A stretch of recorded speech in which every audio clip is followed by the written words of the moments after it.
જય માતાજી friends, good morning. તો આજે તો સવારમાં નોકરી સટકાવું રહું અને બ્લેક ઘોડા લઈને નોકરી ઉપર જવું રહું.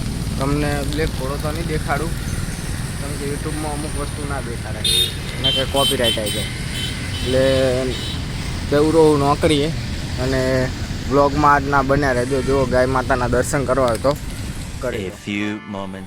હેલો ગાઈસ, તો આપણે ઘરે આવી ગયા છીએ જમવા માટે અને તમે જુઓ કાર્તિકને હાલ જ ઉઠાડ્યો હોય.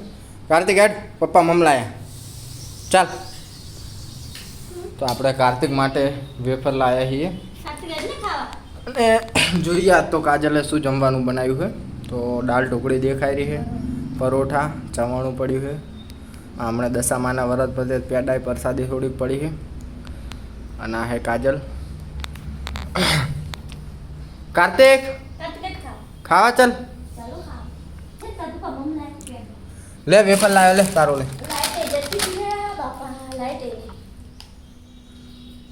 ટાટા કહી દે. ખાવું હે? ઘરે આવ્યો, લાઇટે જતી રહી છે, ગરમી બહુ લાગેલી છે. તો વ્લોગમાં બને રહેજો અને જમવું હોય તો ચાલો.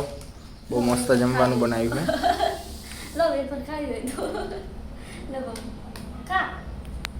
પછી ફ્રેન્ડ, તો હવે આપણે જમી લીધું છે અને બહારનો નજારો એકદમ લુકેબલ છે.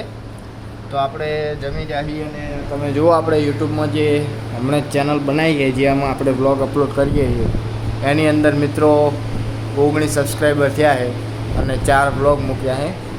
અને બીજી એક ખાસ વાત કે બધાનો ફેવરેટ તહેવાર ભાઈ બહેનનો એ બી આપણે 9 તારીખે રક્ષાબંધન છે અને 4-5 દિવસની વાર છે. સાતમ આઠમના પણ 10-11 દિવસ જેવું છે.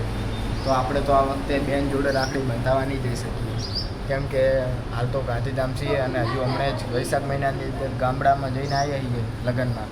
એટલે હવે શેઠ રજા પણ નહીં આપે, એટલે પાવળિયા હલવાયા બરોબરના. એટલે હવે આપણે નવરાત્રિમાં કાં તો પછી દિવાળીએ ભેગા જ જશું. પણ ત્યાં સુધી આપણે મેડમ ક્યાં કરતા હતા કે આપણે સાતમ આઠમ પર જવાનું તો મને સાતમ આઠમ લો કે સાતમ આઠમ કરવા જવાનું છે. ક્યાંય જવાનું નહીં, નવરાત્રિમાં જવાનું છે. નહીં જવાનું હજુ કે સાતમ આઠમ કરવા જવાનું, ગોઠિયા ખવડાવવાની જરૂર આપણે ભમાવો પડશે. નવરાત્રિમાં જ જવાનું છે અને 12 મહિના 12 સાતમ આઠમ આવે.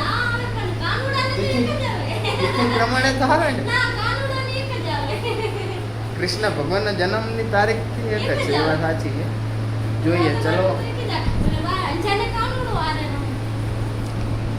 બેનની કાનુડો વાળે રહ્યા બહુ નહીં જવાનું.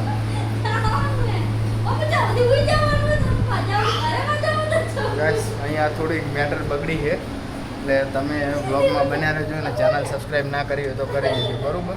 આપણે ત્યાં સુધી થોડો માહોલ ગરમ થઈ ગયો, ઠંડો પાડી દઈએ.